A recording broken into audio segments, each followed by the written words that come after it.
set pieces could be the difference in USA-Sweden matchup.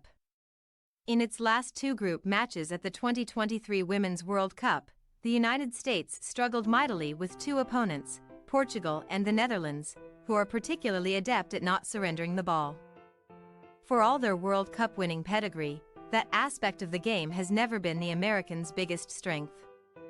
They've had plenty of highly technical players through the years, to be sure. As a program overall, though, the USWNT has over the last 3+ decades most often used its speed, smarts, power, fight and unrivaled depth to vanquish all comers. The issues against possession-based teams are nothing new. The shootout loss to Japan in the 2011 World Cup final immediately comes to mind. But in its upcoming round of 16 match on Sunday against longtime rival Sweden, coverage begins at 4 a.m. ET, with kickoff at 5 a.m. Eastern Time on Fox and the Fox Sports app. The US will face a completely different challenge.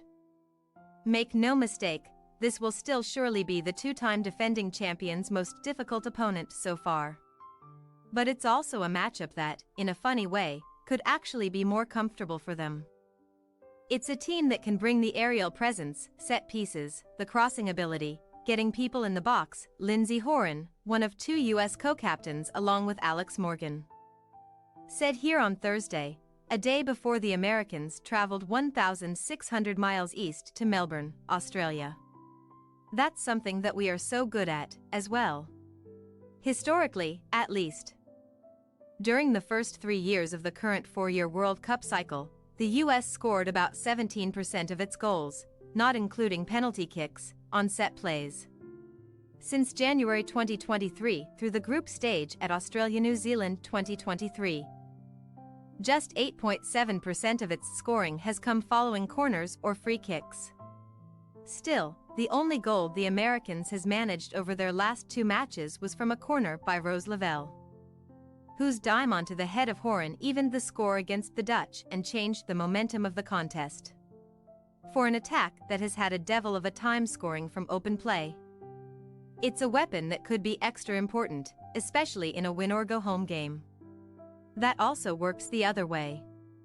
As Horan noted, this is Sweden's go-to. 4 of their 9 first-round goals came directly off corner kicks, with 2 more from crosses into the box. The Swedes also have a significant height advantage over the US, whose 2 starting center-backs in the group stage, Julie Ertz and Naomi Germa, stand just 5'7" and 5'6", respectively. 4 of Sweden's forwards are 5'9" or taller. Then there's center-back Amanda Ilestedt, who's 5'11" and has a team-leading 3 goals. Japanese forward Hinata Miyazawa is the only player at this World Cup with more. Ilestedt scored a 90th-minute winner over South Africa and then added 2 more in the 5-0 rout of Italy. All of them were headed home from corner kicks. Both of Sweden's first 2 strikes against Lou Azar also came off corners. The first changed the complexion of the match. Their game against Italy was actually crazy because Italy dominated a lot of the first half. Horan said, "That's how it goes in some of these World Cup games. They score 1 goal and then it's over with." The USWNT has been sound defensively at this World Cup. They've given up just 1 shot on goal officially. Keeper Alyssa Nair hasn't made a single save. But the backline will be tested in this one. And it's not solely on the defenders to mark foes on corners and free kicks. All 11 Americans on the field must be fully locked. Indiana. People are scoring on set pieces all the time, like across the board, at this World Cup, forward Lynn Williams said. "We're going to have to be able to be switched on all game long. That goes for both dead ball situations and during the run of play.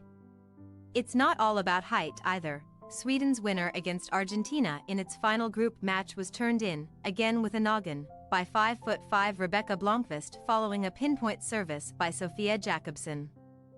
It was exactly the sort of quick, accurate pass that the US has so rarely completed down under. In the round of 16, they'll get another chance to put that right. The main focus is to not let them expose us on those things. Horan said of Sweden's most potent strengths, and, again, use some of those things to our advantage, see what opens up for us as well. Thanks for your watching. Don't forget to click the subscribed button and hit the bell icon for more.